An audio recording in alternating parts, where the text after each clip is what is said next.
नमस्कार, मेरा नाम है प्रशांत और आप देख रहे हैं ATV news India. ATV news India पर हम एक स्पेशल सीरीज करते थे, थिएटर थ्रू अवेयरनेस। पर जो आज हमारे साथ शख्सियत मौजूद है, उसने जितनी मेरी समझ थी थिएटर की, उस समझ को एक्सपेंड करते हुए मुझे बताया कि अभी तक तुम थिएटर का सिर्फ एक पार्ट समझ पाए हो। बहरहाल जो भी है, मेरी समझ कम है, पर हुनर और अनुभव की एक जीती जागती प्रतीक हमारे साथ एक शेयर स्क्रीन कर रही है। उनका नाम है रमेश बोरा जी। रमेश बोरा जी ट्रेनर हैं, फिल्म मेकर है, बाल साहित्य अवार्ड जीत चुके हैं। जब इनके बारे में पढ़ने लगा तो करीब करीब 2-3 पन्ने मेरे सामने आ गए और मुझे लगा कि 2-3 पन्ने पढ़ने स्क्रीन के ऊपर जायज बात नहीं है। तो हमने सोचा कि उनसे बातचीत की जाए। तो बहुत बहुत धन्यवाद रमेश जी, आप हमसे जुड़े, आपने हमारे लिए समय निकाला। धन्यवाद और शुभकामनाएं प्रशांत, आप बहुत अच्छा काम कर रहे हैं। रमेश जी, मेरा सवाल नॉर्मली रहा था अभी तक कि अवेयरनेस कैसे होती है थिएटर के थ्रू, पर जब मैं आपसे मिला, आपसे बातचीत की, तो मुझे पता चला कि अवेयरनेस सिर्फ एक पार्ट है थिएटर का। तो मैं आपसे मेरा पहला सवाल यह है कि नाटक या थिएटर क्या है? देखिए, जहां तक नाटक की बात करें तो आमतौर पर हम कहते हैं कि कोई किसी की नकल करता है तो कहते हैं नाटक कर रहा है, झूठ बोलता है नाटक कर रहा है, और गुस्सा करता है नाटक कर रहा है। तो नाटक को हम लोगों ने इन अर्थों में लिया कि कई तरह के भावों की जो है वो अभिव्यक्ति होती है, लेकिन इसी से नाटक नहीं बन जाता। नाटक हम कहेंगे कि जब को हम नाटक कर रहे हैं तो किसी किसी विशेष जगह पर दर्शकों के सामने, चाहे वो हम अपने घर की कहानी कह रहे हो या किसी की नकल कर रहे हो, लेकिन जब दर्शक मौजूद है तब वो नाटक है। अब उसके बाद में आप उसको एलेबोरेट कर सकते हैं कि नाटक में कहानी होनी चाहिए या घटना होनी चाहिए या कहानी का एक पूरा बिंदु होना चाहिए, पूरी यात्रा होनी चाहिए, शुरुआत, कॉन्फ्लिक्ट, उसके बाद में क्राइसिस, फिर उसका पीक पॉइंट, फिर रिजोल्यूशन, या फिर अलग किस्म का। लेकिन वो नाटक दर्शकों के सामने पेश किया जाए तो वो नाटक है, चाहे वो घर के बरामदे में हो, घर के अंदर हो, मंच पर हो, मंच के बाहर हो, सड़क पर हो। रमेश जी, आपको करीब करीब 40 साल से ज्यादा का एक्सपीरियंस हो चुका है, आप थिएटर से जुड़े हुए हो, इतना अनुभव हो गया है, तो आप हमें बता सकते हैं कि थिएटर में यहाँ ये होना चाहिए, यहाँ ये होना चाहिए।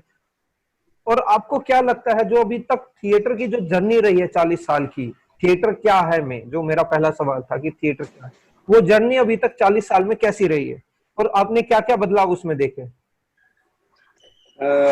नाटक की जर्नी बड़ी हसीन रही है, बहुत सुंदर रही है। और जैसे कि होता है कि कोई प्रतिभा आपके अंदर मौजूद होती है जिसको आप प्रकट करना चाहते हैं, और ऐसी एक्टिंग की या किसी की नकल उतारने की प्रतिभा थी जो आस पड़ोस में लोगों को देखकर मैं किया करता था। लेकिन फिर नाटक से जो जुड़ा तो ये होता कि आप गैर पेशेवर तौर पर आप जुड़ते हैं, आपके आसपास जो समूह काम कर रहा होता है तो उनके नाटक देखे, उनके नाटकों के साथ जुड़ा। फिर मुझे लगा कि ये जैसा वो करते थे करता रहा। फिर धीरे धीरे फिर बाद में ट्रेनिंग में गया, पंजाब में मैंने एमए ड्रामेटिक आर्ट्स किया। रामगोपाल बजाज हमारे हेड ऑफ डिपार्टमेंट थे, बलराज पंडित, कृष्ण द्विवेदी जैसे हमारे टीचर्स थे, पद्मा कपिला जैसे संस्कृत की स्कॉलर, योगेश गंभीर जैसे सर एनएसडी से, और वहाँ पे डिपार्टमेंट रिओर्गेनाइज हो रहा था। तो यूँ करने उसके बाद में बहुत अच्छी ट्रेनिंग होगी, बहुत कुछ सुविधाओं के साथ होगी। लेकिन जब आप कोर्स करने के बाद बाहर आते हैं तो आपको वो सुविधाएं नहीं मिलती, वो कॉस्ट्यूम नहीं मिलती है, वो लाइट्स नहीं मिलती है, वो मंच नहीं मिलते हैं। तो कैसे ऐसी स्थिति में नाटक किया जाए? फिर नाटक जो है, नाटक के लिए आपको दर्शक चाहिए, तो दर्शक कैसे जुटा जाए? ये पूरी जर्नी इस प्रकार से रही है, खोजने की रही है, और अभी भी खोज जारी है। 40 साल के अनुभव के बाद भी आप बोल रहे हो अभी भी खोज जारी है, तो बिल्कुल। रमेश जी देखो जी मैं कहना चाहता हूँ 40 हर पल जो बदलता रहता है। अब जब हमने काम शुरू किया, जब हमने देखा, वो समय अलग था। फिर हम लोगों ने जो सीखा वो समय अलग था। फिर जो हम लोग उसमें क्षेत्र में आए वो अलग था। और अब देखिए कि ये जो नई टेक्नोलॉजी और नई चीजें आई हैं, उसने तो दुनिया को बिल्कुल बदल कर रख लिया है। जो चीज हम लोग अपनी उम्र से सीखते थे, तजुर्बे से या ट्रेनिंग से, तो 2 साल की, अब जैसे एनएसडी की 3 साल की ट्रेनिंग है, ड्रामा की हमारे एमए 2 साल की थी, तो ये 3 या 4 साल की जो ट्रेनिंग थी, अब तो बच्चे आते हैं और कहते हैं कि हमें तो क्विक जो है वो 2 मिनट्स नूडल्स होते हैं, उस तरह से हमें आप बताइए, और 2-3 महीने, ज्यादा से ज्यादा 4 महीने, 5 महीने, और वो निकल जाते हैं। तो बहुत बदलाव आया, बहुत बदलाव आया। अब लोग नाटक के लिए, नाटक को देखकर नहीं आ रहे, अब आ रहे एक्टर बनने, हीरो बनने आ रहे हैं, हीरोइन बनने आ रहे हैं, लेकिन वो सपने हैं उनके। रमेश जी, मैं आपसे सपने। ये जानना चाहता हूँ कि नाटक थिएटर सीखने की कोई उम्र होती है? क्योंकि एमएसडी भी है, एफटीआईआई भी है, तो आपको क्या लगता है कि नाटक सीखने की कोई उम्र होती है? नहीं, बहुत सही प्रश्न किया, बहुत समीचीन प्रश्न है, बहुत ही अच्छा प्रश्न है कि ये होता है कि नाटक कब से सीखा जाए। जैसे संगीत है, तो आप क्लास 1 से सारेगामा का अभ्यास, एक पद्धति है, एक तरीका है, एक शुरुआत है। जैसे अ आ इ से हम लोग भाषा सीखते हैं, उसी तरह संगीत सीख सकते हैं। पेंटिंग के लिए, हम ड्राइंग के लिए हमें स्केच पेंसिल वो हमारे पास है, डांस के लिए हमारे पास चीज है, लेकिन ड्रामा के लिए हमारे पास ये नहीं कि हम ड्रामा का क्या चीज शुरू करें। तो ड्रामा एक आर्ट नहीं है, ये कई सारे आर्ट्स का एक कोलैबोरेशन। इसमें एक्टर एक बहुत बड़ी एक्टिंग एक बहुत बड़ी भूमिका, लेकिन एक्टर भी अकेला नहीं है, एक्टर के साथ में कई सारे एक्टर्स हैं। अगर रामायण करते हैं तो राम अकेले नहीं है, सीता भी है, हनुमान भी है, उनके माता पिता भी है, कई सारी चीजें। तो नाटक की सबसे बड़ी विशेषता वो ये है कि वो ये कोलैबोरेटिव आर्ट। इसलिए ये समझ में नहीं आता कि कहाँ से शुरू किया जाए। क्यों? कि नाटक जो है, अगर हम नाटक करते हैं तो हम किसी को की नकल करते हैं। नकल तब करेंगे जब हम अवलोकन करेंगे। तो अवलोकन की तो मैं बता रहा हूँ, अब मैं अब तक ऑब्जर्व कर रहा हूँ, अवलोकन करता जा रहा हूँ। लेकिन ये अगर हम स्कूल में शुरुआत करें तो एक 3 साल का बच्चा, 4 साल के बच्चे की क्या ऑब्जर्वेशन होगी? तो उसकी ऑब्जर्वेशन माता पिता होगी, परिवार के बच्चे या आसपास के लोग। तो लेकिन इसीलिए ये समस्या यहाँ आती है कि हम नाटक में शुरू कहाँ से करें और नाटक की विधा कहाँ तक रहे। इसीलिए मेरा ये मानना है कि जब एक लड़का जागरूक हो जाए, लड़का या लड़की ये जागरूक हो जाए कि हाँ वो अवलोकन की लायक है, और दुनिया को समझने लगे, दुनिया को देखने लगे, वो उम्र जो है वो नाटक में प्रवेश करने की। तो ये जैसे नेशनल स्कूल ड्रामा में तो ग्रेजुएशन बनाया गया है, मतलब ये पीजी कोर्स एक तरह से ग्रेजुएशन के बाद आ सकते हैं, यानी कि ग्रेजुएशन होने तक आपका अपना ऑब्जर्वेशन दुनिया का और अनुभव स्टेज पर चढ़ने का, मंच पर, और तब आपके मन में कि हाँ मुझे यही बनना है, तभी आप उसके अंदर एंटर करते हैं। ये बात रमेश जी, आपने जैसे कि बोला कि पीजी कोर्स के लिए आप एनएसडी में अप्लाई करते हैं। आपने बोला कि जब अवेयरनेस, जब जागरूकता आ जाए तब आप नाटक में जा सकते हैं। पर ऐसा भी तो होता है, कुछ लोग 16 साल तक भी जागरूक नहीं होते और कुछ 24, 25, 30 साल तक भी सही है। जागरूक नहीं हो सकते। तो मैं, कई लोग तो मेरे पास अभी जो आते हैं वो ऐसे जो 50 से क्रॉस कर चुके हैं। अभी मेरा एक नया चल रहा है initiative, seniors for juniors, above 60s मेरे पास आते हैं। आप आइए, खाली है, और आपके मन में था कि मैं एक्टर बनना चाहता हूँ, या मैं स्टोरी टेलिंग मैं कहानी कहना चाहता था, या मैं कुछ बनना चाहता था, मंच पर आना चाहता था, आप आइए। तो सारे सीनियर्स लोग हैं, वही मिलते हैं, ड्रामा करते हैं, लेकिन स्कूलों के बच्चों के लिए करते हैं, लेकिन अब है कि अब बड़ों के लिए भी वो करेंगे। तो ये बात सही है आपकी कि ये कोई निश्चित उम्र नहीं है कि जब आपको ये आ जाएगा कि हाँ हमें करना है। इसीलिए ये बहुत कंफ्यूजन दुनिया भर में। रमेश जी, क्योंकि आप एजुकेटर भी हैं, मैं आपसे एक चीज जानना चाहता हूँ, व्यक्तिगत सवाल है ये मेरा। मैं आपसे ये जानना चाहता हूँ कि आप किसी को भी अपने ग्रुप में या अपने नाटक में कैसे डिसाइड करते हो कि ये, हाँ, ये लड़का या ये लड़की या ये सीनियर या ये जूनियर नाटक कर सकता है? आप कैसे डिसाइड करते हो कि ये नाटक कर सकता है? प्रशांत, मेरा ये मानना है कि ये निर्णय करने का अधिकार मेरा है ही नहीं कि किसको लेना है किसको नहीं लेना। मैं ये मानता हूँ कि जो भी व्यक्ति मेरे पास आते हैं, बच्चा भी, तो वो कुछ ना कुछ उसके अंदर अपने संस्कार है, कुछ भावनाएं हैं, उसको लेकर आता है। तो ये ऐसा कभी नहीं हुआ कि मेरे पास कोई लड़का या लड़की या सीनियर सिटीजन या बच्चा आया हुआ और वो चला गया। मैं ओपन रहता हूँ उनके लिए, क्योंकि लर्निंग की जो अगर सीखने की तमन्ना है तो वो कोई उम्र देख कर नहीं आती, तो उनके चयन करता ही नहीं। कई दफा होते हैं वो बच्चे आते हैं कि हम ये झाड़ू की छड़ी पे आएंगे और हम एक्टर बन जाएंगे, ऐसा नहीं। निश्चित ही नाटक को सीखने के लिए, अपनी बॉडी को ट्रेन करने के लिए, माइंड को ट्रेन करने के लिए, वॉइस को ट्रेन करने के लिए कई चीजें जरूरी है, वो अकेले की जा सकती हैं। लेकिन जब हम समूह में करते हैं, तब हम कैरेक्टर में करते हैं, तब हम अपने बॉडी के अंदर किसी और पात्र को लाने की कोशिश करते हैं। तो ये मेरी कोशिश रहती है, इसलिए जो भी आता है वो उसमें सम्मिलित हो जाता है। हम कोई उनसे पैसा नहीं लेते, हमने कोई वैसे वो नहीं खोल रखी कि आप इतना पैसा दीजिए और आप आपको 3 महीना में ये सिखाएंगे या 4 महीने में ये सिखाएंगे। हम उसकी पर्सनैलिटी पे काम करते हैं और फिर उसके अंदर जो एक्टिव बैठा है अंदर छुपा हुआ, तो उसको कोशिश करते हैं कि वो जागृत हो और वो एक्टिव हो। रमेश जी, एक आजकल बड़ा ट्रेंड में है, नाम है, वो वर्ड है, पर्टिकुलर वर्ड, उसका नाम है करेक्टर एक्टर। जैसे कि नवाजुद्दीन सिद्दीकी हुए, पंकज तिवारी हुए, और Anurag Kashyap mostly character actor based movies करते हैं। तो और ये मोस्टली लोग थिएटर से निकलते हैं जिनको हम करेक्टर एक्टर बोलते हैं।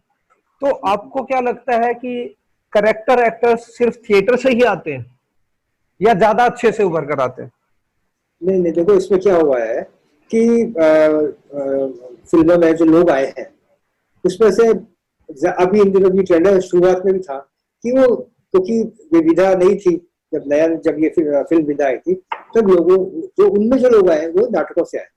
उनमें सोहराब मोदी, पृथ्वीराज कपूर, सज्जन और अपनी दुर्गा खोटे और लीला मिश्रा, ये पुरानी एक्ट्रेस जी जी। आ रहे हैं इवन, तो वो ड्रामा से आए। अभी इन दोनों नया ट्रेंड, जैसे आपने अभी नाम लिया नवाजुद्दीन, करेक्टर एक्टर। हाँ करेक्टर एक्ट्रेस का, जो ये एक्ट्रेस या पंकज त्रिपाठी या इरफान, तो लोगों को ये लगता है कि नाटक करते हैं तो फिल्मों में अच्छा सा ब्रेक मिल जाता है और आप वो कर लेते हैं। इसलिए नाटक में लोग पहले ये एक सीढ़ी के तौर पर आते हैं कि हमें जाना तो फिल्मों में, लेकिन पहले हम नाटक में काम करेंगे, नाटक से कुछ सीखेंगे।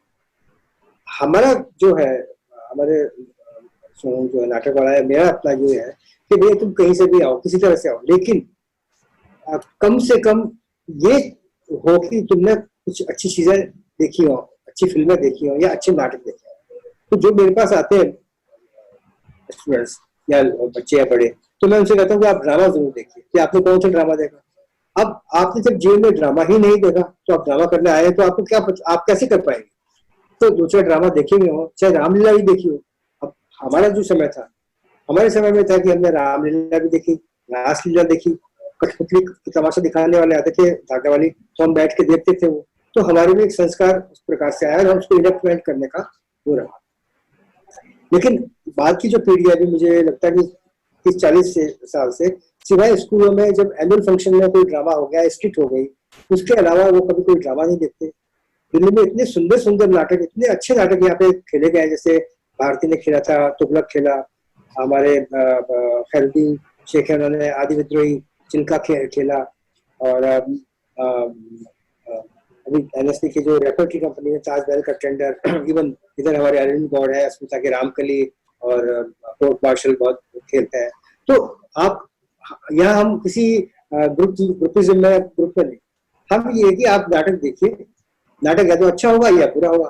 बाई प्रोडक्ट ये जो आप कहना चाह रहे थे, उसका बाई प्रोडक्ट है कि प्रचार बाद में किस चीज का हो रहा है, आपने किस आइडिया का प्रचार किया।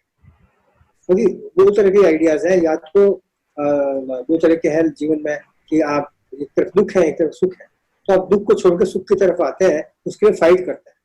तो जब फाइट करते हैं तो आप एक विलन होना चाहिए, और विलन को आप, और वो विलन आपको कष्ट देता है, समाज को कष्ट देता है, फिर आप उसको हराते हैं, उसको जीत पाते हैं। चाहे वो रामायण की कथा ले लीजिए, वो करते करते शोले ले लीजिए, या अब तक की ले लीजिए। तो एक उस प्रकार का एक गति है। तो नाटक में ये है कि जो हमारे कैरेक्टर्स जो फिल्मों से जो फिल्मों को देख आ रहे हैं, तो ये जो आपको प्रश्न था कि नाटक में से वो कैरेक्टर एक्टर्स जो आ रहे हैं वो क्या है, तो असल में वो नाटक में जो सीखा उन्होंने, नाटक से जो ग्रहण किया कि कैरेक्टर को कैसे बनाया जाता है, किस प्रकार से अपनी आवाज को सुधारा जाता है, बॉडी को, वॉइस को और ब्रेन को, और उसके साथ में काम किया जाता है। तो उसमें से एक चीज निकली मेथड एक्टिंग। मेथड एक्टिंग किया कि एक कैरेक्टर में घुसने का एक एक्टर का तरीका। मैं मानता हूँ कि हर एक एक्टर का अपना एक अलग तरीका, अपना ही तरीका होता है जिसके थ्रू वो उस कैरेक्टर में एंटर करता है। अब क्या हुआ है कि जो फिल्में बन रही है, तो वो पहले तो बनता था एक रोमांटिक हीरो, एक रोमांटिक हीरोइन, एक विलेन, और झगड़ा टंटा हीरोइन को के लिए, और फिर आदमी हीरो जीतता है। क्योंकि अब कुछ ट्रेंड बदला है, कहानी को किसी कैरेक्टर को ओरिएंटेड, तो इसलिए क्या है कि वो जो कैरेक्टर बनता है वो पोर्ट्रे करेगा, वो हाईलाइट हो जाता है। तो इरफान हुए, नवाजुद्दीन, पंकज त्रिपाठी, ये सब हाईलाइट हुए। लेकिन ये कोई ये सब नाटक की वजह से नहीं हुए, ये उनका जो नाटक के में जो उन्होंने सीखा अपना नाटक में किसी करेक्टर में जाने का, इसमें एंटर करने का, तो उसके थ्रू वो आए हैं, इसलिए ये फिल्म में चले। लेकिन हमारे पास जो लोग आते हैं वो ये देख के आते हैं कि वाह वाह फिल्म, क्योंकि ड्रामा से है इसलिए हम भी ड्रामा के थ्रू फिल्म में जाए, इस प्रकार की बात है। ठीक है रमेश जी, आपने अभी बताया कि जैसे तुगलक और इन ड्रामा, तो आपको क्या लगता है कि जो बच्चे एक्टिंग में आना चाहते हैं या थिएटर में आना चाहते हैं, उनके लिए कोई आप शोज के नाम बता सकते हैं जो कि वो उनको देखने चाहिए? देखिए, इसमें हम ये नहीं कह सकते कि अच्छा नाटक है या बुरा नाटक है। नाटक है, वो अच्छी टीम करेगी तो अच्छा हो जाएगा। जैसे फिल्म में होता है कि अच्छी फिल्म है, बुरी फिल्म है, ठीक फिल्म है। अब चॉइस आपकी है कि आपको किस तरह का जॉनर पसंद है। अब पर फिर भी जो बच्चे जो शुरू हाँ, कर रहे हैं उनके लिए आपको क्या लगता है कि एज ए हाँ, स्टेपिंग, मतलब फर्स्ट उनके स्टेप लिए जो होगा? उनके लिए तो ये कि अपने जहाँ जिस शहर में वो रह रहे हैं, उस शहर में जो नाटक होते हैं, तो हर शहर में कुछ ना कुछ एमेच्योर गैर पेशेवर मंडलियां होती है जो नाटक करती है। आप उनके नाटक देखें आप, और आजकल तो अब ये वेब पे अवेलेबल है स्टेज शोज, तो अच्छे अच्छे टीम्स के बड़ी, जैसे नेशनल स्कूल ड्रामा के, रेपुटेड कंपनी के, या अब कई जो दिल्ली में नाटक करने वाले हैं, हर शहर के नाटक करने वाले हैं, अपने अपने शोज के डाले हैं। तो आप देखें तब आपको पता चलेगा कि किस प्रकार के नाटक हो रहे हैं, किस तरह से। रमेश बोरा जी, आपने मेथड एक्टर की बात करी, तो आपको क्या लगता है, क्योंकि आपको इतना अनुभव हो गया है, आप हमें बता सकते हैं एक एक्टर आप कैसे तैयार करते हो? क्योंकि जब आप थिएटर कर रहे होते हो या जब आप एक्टिंग कर रहे होते हो, तो कभी आपको लड़का बनना होता है, कभी आपको लड़की बनना होता है, कभी आपको ट्रांसजेंडर भी बनना होता है। तो ये सारे एक्टर्स आप कैसे तैयार करते हैं? क्या क्या साइकी रहती है इसके पीछे तैयार करने में? क्योंकि एक बहुत जरूरी चीज है। देखिए, नहीं सही है। अब देखिए, इसमें क्या है कि जो मेरा अपना तजुर्बा है एक्ट्रेस के साथ काम करने का, उसमें यह कि आप पर्सनैलिटी पे काम करते हैं। मैं काम करता हूँ उसकी पर्सनैलिटी पे। वो डिफरेंट बैकग्राउंड से आया होता है।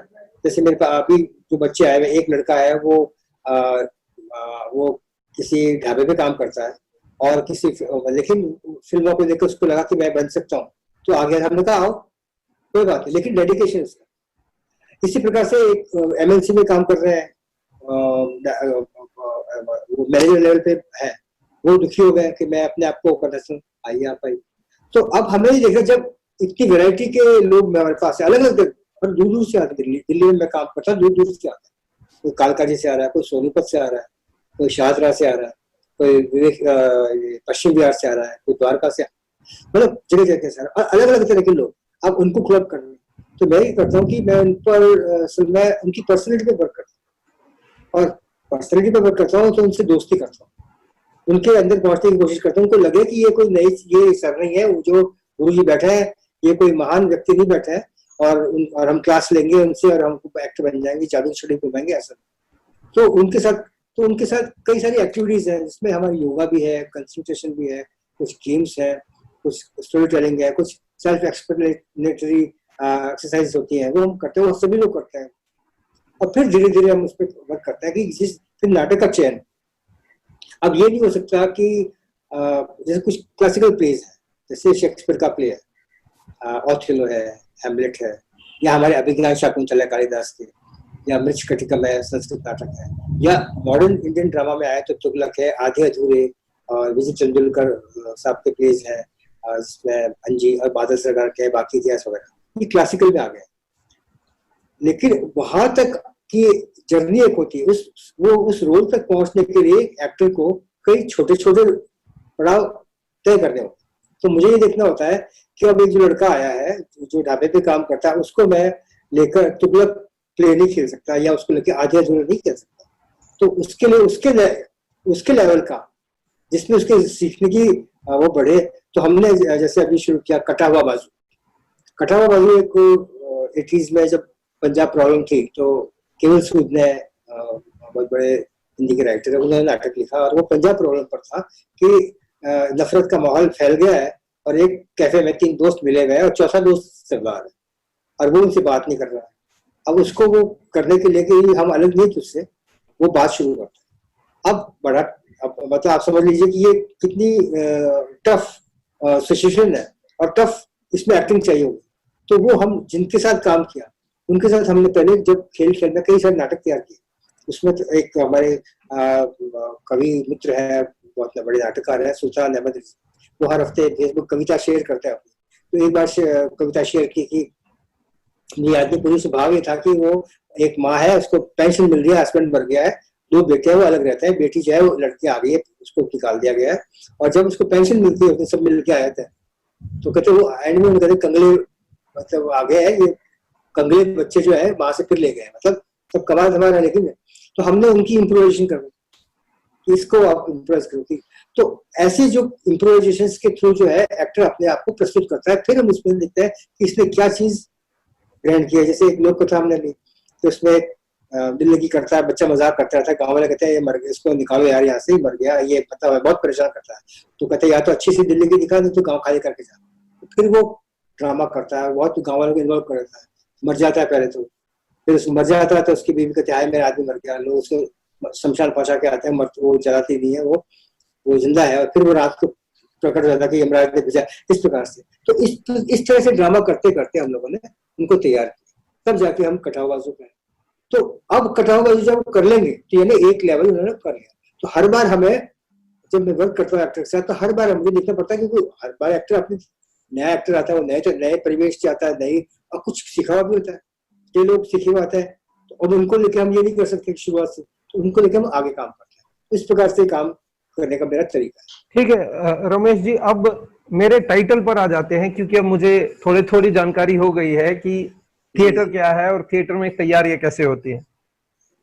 जागरूकता बहुत, मेरा मानना है कि थिएटर से जागरूकता बहुत ज्यादा फैलती है, क्योंकि जब आप कहीं मॉल में या कहीं थिएटर में आपको 100 लोग देखते हैं, 500 लोग देखते हैं, 1000 लोग देखते हैं, तो उन 500 1000 में से कम 5 या 10 लोग ऐसे रहते हैं जो कि बुरी तरह हिट होते हैं आपका जब भी वो थिएटर देखते हैं। तो आपको क्या लगता है कि थिएटर से कितनी ज्यादा अवेयरनेस हो सकती है या होती आ रही है, या आपके साथ कोई पर्सनल कोई आप एग्जांपल दे दो। देखो शांत, थिएटर जो है, मैं मानता हूँ और ऐसा माना जाता है कि थिएटर अपने आप में एक मैसेज है। थिएटर जो है media is message, Marshall McLuhan ने कहा था, और ये थिएटर पे भी लागू होता है। क्योंकि जैसे थिएटर में हमारे जो भारतीय सांस्कृतिक परंपरा है, उसमें माना गया है कि 9 रस है। यानी जैसे हम खाना खाते हैं तो मीठा का एक अलग स्वाद है, कड़वे का अलग स्वाद है, नमकीन का अलग स्वाद है, नमकीन मीठे का अलग स्वाद है। तो इस प्रकार से भावों के भी जो हम नाटक में देखते हैं, नाटक में जो रस, तो उसके भी अलग अलग रस है। कहीं श्रृंगार रस है, कहीं वीर रस है, कहीं करुण रस है, कहीं रौद्र रस। तो ये तरह ये है। तो जब हम ये सब देखते हैं तो नाटक देखने के से हमको क्या मिलता है? एक रस मिलता है, और वो रस जो निष्पत्ति होती है अंदर, वो एक अच्छा इंसान बनने को आपको तैयार करती है।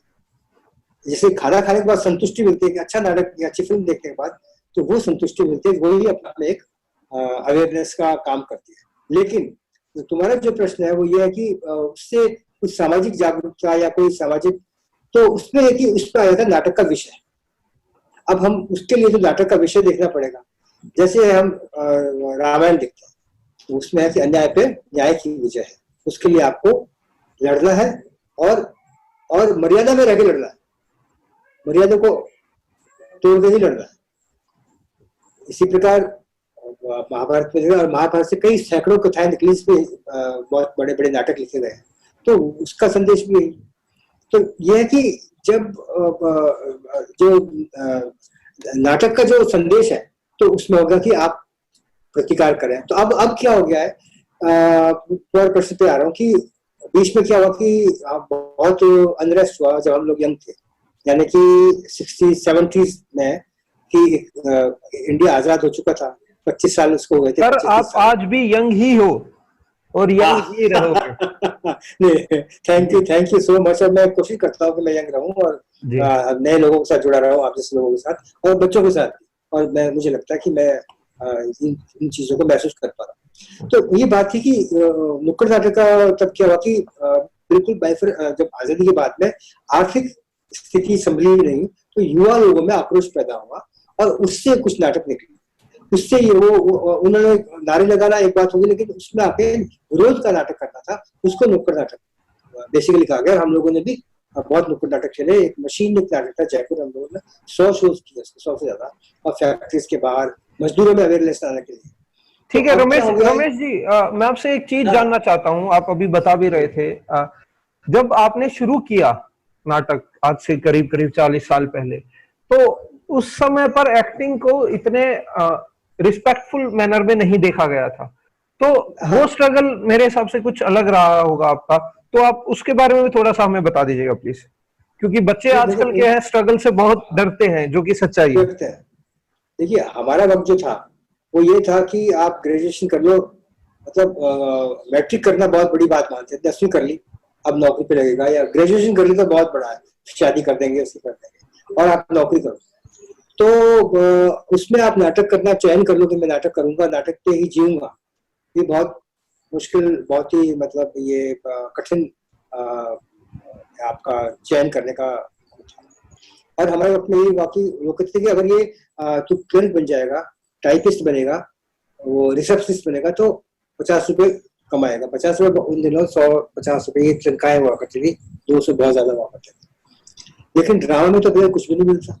हाँ, लेकिन उन दिनों एक बात और थी कि लोग ड्रामा मतलब परंपरागत नाटकों को देखने वाले लोग थे, और उनको वो मतलब उनको वो समर्थन देते थे। जैसे नौटंकी वाले आते थे, तो रात भर नौटंकी चलती थी पेड़ के नीचे, और वो, और सब लोग, और उसमें गुणी लोग थे जो देखने वाले, वो कहते थे यहाँ पे सम ठीक आया, यहाँ पे राग ठीक ली, यहाँ पे नगाड़ा ठीक बजा। तो फिर वो उनको जब नाटक समाप्त होता तो खाना खिलाते थे और पैसा देते थे। तो वो हमारे पास दो ही चाहे थे, या तो आप लोक नाटक में चले जाओ, जैसे हमारे राजस्थान में ख्याल शैली के नाटक होता है, उसमें नृत्य प्रधान होता है। नौटंकी में गायकी प्रधान होती है, लेकिन ख्याल में डांस प्रधान होता है, नृत्य प्रधान होता है, और लड़के ही लड़कियां बनते हैं। तो अब उसमें भी उम्र बीत जाती है, वो फिर आप सीखते हैं। तो हमारे पास कोई विकल्प नहीं था। लेकिन जब मैं एमए ड्रामेटिक आर्ट्स में मेरा सिलेक्शन हुआ, तो उस वक्त सबसे बड़ी पॉजिटिव बात ये थी, मैं एमए सोशियोलॉजी कर चुका था और पीएचडी करने जा रहा था, और मैरिड पोलैंड में। मैं आपसे यही पूछना चाह रहा था कि आप अच्छा भला अपना सोशियोलॉजी का करियर छोड़कर आप ड्रामेटिक्स में आ गए, तो ये एक बार इस पर प्रकाश डालिए थोड़ा सा।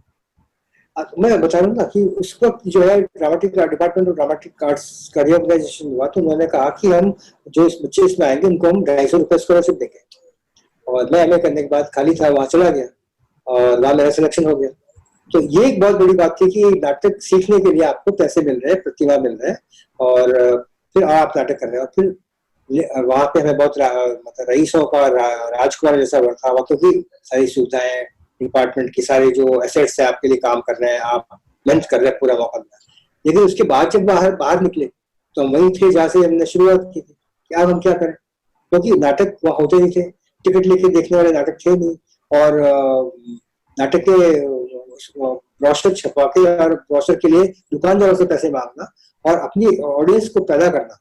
फिर क्या होता था कि उन दिनों जो कुछ शहर, हर छोटे शहर में, हर शहर में अपनी अपनी नाटक मंडलियां बन जाती है, जो कि तुमको लगता है कि कौन सीखे सिखाए आए हैं, ये अपने आप को क्या समझते हैं, और हमें लगता था कि हम इतना सीख के आए, ये कौन है, ये तुच्छ लोग हैं, इनको एक्टिंग नहीं आती, इनको ये ऐसे कैसे बोल रहे हैं। ये था, लेकिन पैसा नहीं था नाटक में, ये बात, ये रिस्क मामला था, और बहुत संघर्ष करना पड़ा। पहली बार जब हमने नाटक किया तो हमें 30 रुपए मिले दिल्ली में ड्रामा करने के, और 30 रुपए में हमारा मेरा ख्याल है महीना अच्छा निकल गया। लेकिन फिर उसके बाद हम क्या खाएंगे, तो ये चीज नहीं। तो हमें फिर बाय प्रोडक्ट नाटक के अलावा जो हमको काम कर सकते थे, जैसे मेकअप का काम टीवी के लिए, टीवी मीडिया जब आ रहा था उसका मैं संभल दिया, तो उन्होंने काम भी दिया। हमारा एक ड्रामा स्टेज प्ले था जो हमने 3 अंकों में किया जालंधर से, वो हमारा बड़ा हिट हो गया। वो हमें पाकिस्तान के लोग दर्शकों ने देखा उसको, और वहां से जब लेटर्स आए तो लगा कि तो कुछ ये बड़ी अच्छी रचना हुई है। फिर उन्होंने बुला के एक बड़ा सीरियल का ठेका दिया। फिर मतलब बाद में हम लोग इस फील्ड की तरफ आ गए जहाँ पैसा था। ठीक है रमेश जी, जो कि बच्चे आजकल जो स्ट्रगल से बहुत डर रहे हैं, जैसे आपने भी बोला कि 2 मिनट नूडल की तरह सब कुछ चाहते हैं, तो 2 मिनट मैगी नूडल वाली पीढ़ी को आप क्या संदेश देना चाहते हैं, क्योंकि नाटक बड़ा एक धैर्य का काम है। तो इसमें संदेश तो यह है कि नाटक, अगर आप नाटक में आ रहे हैं, एक्टिंग में आप आना चाहते हैं, आप बन सकते हैं। पहली बात यह है आप बन नहीं सकते, ये नहीं है कि आपने कुछ नहीं किया और क्या डोले बना के या डांस सीख लिया और आप आ जाओगे, ऐसा हम नहीं कहते। आप बन सकते हैं, लेकिन सीखने की एक प्रक्रिया है, उस प्रक्रिया को आपको अपनाना ही पड़ेगा। अगर आप सिपाही बनना चाहते हैं तो परेड और जो दौड़ना और वो सीखना जरूरी है। आर्मी में जाते हैं तो आपके लिए वो जो किलो पहाड़ों पे चढ़ना, पहाड़ों पे उतरना, ये जरूरी है। ऐसे ही नाटक के लिए अपनी बॉडी को, अपनी वॉइस को और अपने माइंड को ट्रेन करना जरूरी है। दुनिया को देखना जरूरी है, ऑब्जर्वेशन बहुत जरूरी है, और पढ़ना, पढ़ना, लिखना और देखना, ये बहुत जरूरी है। तो ऐसा नहीं कि आप एक्टर नहीं बन सकते।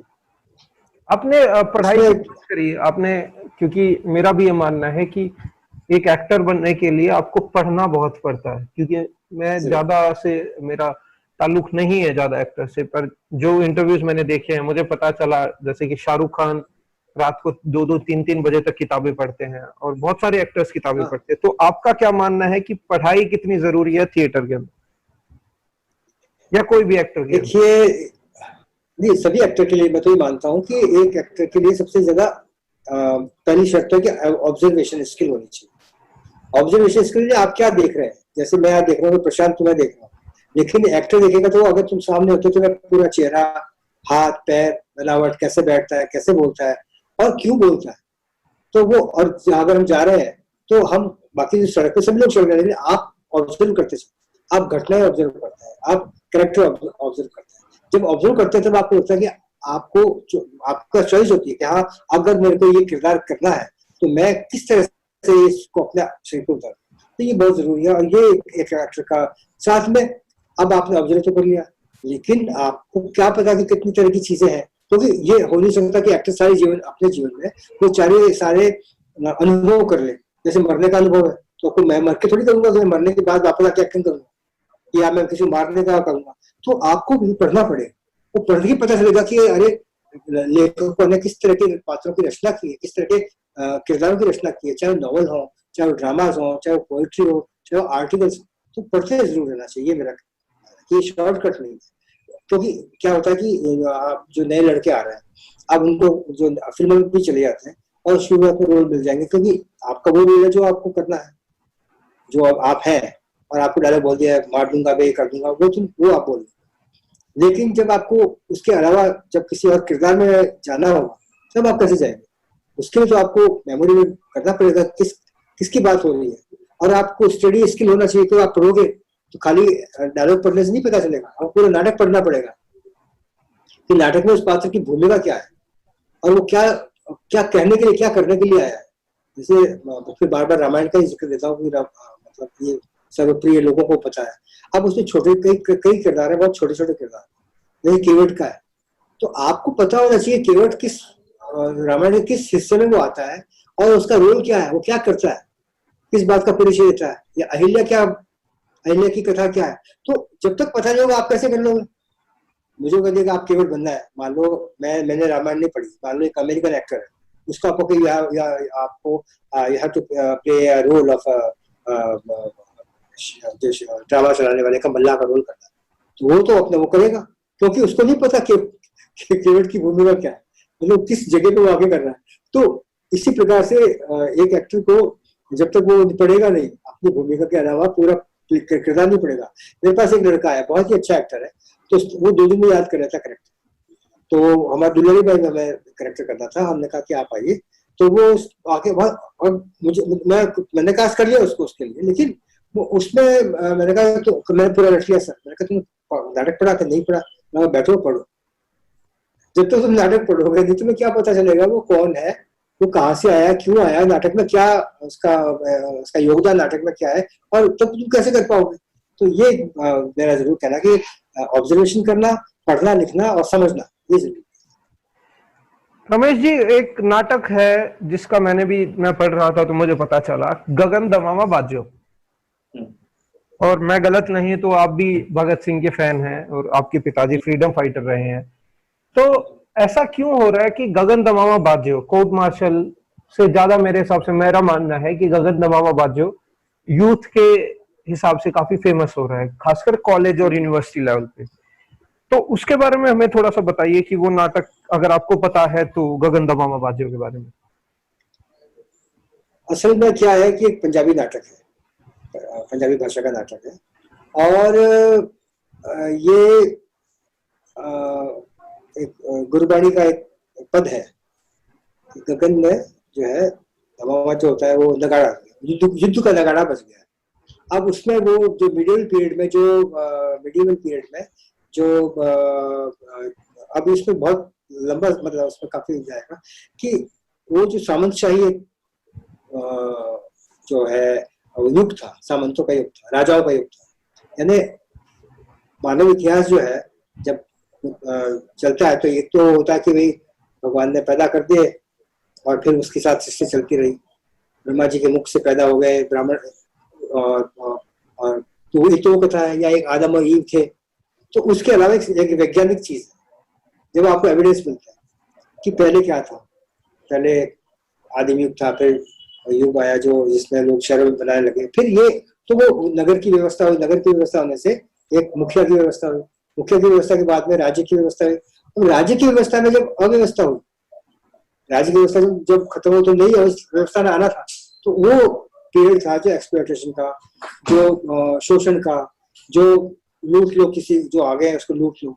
तब उसका जो प्रतिरोध जो है उसमें जो सिख संप्रदाय ने उसका प्रतिरोध बहुत अच्छे से किया, जब बाद में जिसकी परिणति गुरु गोविंद सिंह जी के साथ हुई। तो गोविंद दमामा बाजू का पृष्ठभूमि ये है। अब उसमें क्या उसको यूथ को लगता है कि क्योंकि इसमें रेवोल्यूशन की बात है, इससे बदलाव की बात है, उसमें निजाम को उखाड़ने की बात है, और उसमें एक धर्म युद्ध की बात है। युद्ध दमामा बजा के आपने नहीं किया, आपने मर्यादा से युद्ध है, क्योंकि इसमें सिख हिस्ट्री में कि जब वो युद्ध के बाद में वो रात को जब अपने गए देखने के लिए घायल कौन कौन है, तो जो मुगल सिपाही थे या शत्रु के सिपाही थे उनको प्यासे, उनको भी पानी पिलाया। तो गुरु जी के रास्ते जाकर कहा कि आप सब ये तो सब गुरु जी तो उनको भी पानी पिला रहा है, तो बहुत अच्छा कर रहा है, क्योंकि हमारे धर्म के, हमारे इंसान से लड़ाई नहीं है, हमारी अन्याय से लड़ाई है। वो इंसान है, वो घायल है, वो मर रहा है, उसको पानी की जरूरत है, उसको पानी पिलाओ। तो इस प्रकार से ये है। अब जैसे आपने पिताजी का जिक्र किया, पिताजी हमारे जो थे वो भगत सिंह से इन्फ्लुएंस हुए। 15-17 साल की शायद उम्र रही होगी, तो उन्होंने जोधपुर स्टेट था, राज्य का राजा का शासन था, वहां उन्होंने 2 बम इसके अकेले नहीं किए, ग्रुप था पूरा। तो हम सब मैं और उनके साथ हम रहे, तो हमने इनके साथ एक जीवन पद्धति जीवन एक क्रांतिकारी कैसे जीता है और कैसे आगे अपने उसके ऊपर एंड तक चलता है, वो फिर कभी हम उसके विषय पे आएंगे। लेकिन हाँ, वो विद्रोह, वो ज्वाला, वो युद्ध में कायम रहे अंत तक, ये प्रयास गगन दमामा बाजू को का है, और वो हो भगत सिंह उनका था, और चंद्रशेखर। आपने जो गगन दमामा बाजू का आखिरी का जो मुझे समझाया कि रेवोल्यूशन जैसे जो है वो है गगन दमामा बाजू, मैं बहुत बहुत धन्यवाद करता हूँ रमेश जी आपका। आपने एक अलग प्रोस्पेक्टिव मुझे दिया है, क्योंकि मैं जो अभी तक देख रहा था वो मैं सिर्फ जोड़ रहा था गगन दमामा बाजू है तो भगत सिंह, राजगुरु और सुखदेव का ये प्ले है, पर आपने जैसे बताया, आपने बताया कि नहीं, इसकी हिस्ट्री कुछ और है। तो इसके लिए आपका बहुत बहुत धन्यवाद, आपका बहुत बहुत धन्यवाद। आपने हमें थिएटर क्या है उसके बारे में बताया, हमारा टाइटल के बारे में बताया कि तुम्हारा टाइटल बाद में आता है, पहले थिएटर क्या है पहले वो समझो। आपका बहुत बहुत धन्यवाद, आपने अपने अनुभव हमारे साथ शेयर करे। रमेश जी, आपने हमें टाइम दिया, आपका बहुत बहुत धन्यवाद, आप हमसे जुड़े। धन्यवाद प्रशांत, धन्यवाद, तुमने हमें सुना और हमारी बातें जो हम कहना चाहते थे वो आपके माध्यम से और बच्चों तक, नई जनरेशन तक पहुंचेंगी। इसके लिए आपका बहुत बहुत धन्यवाद।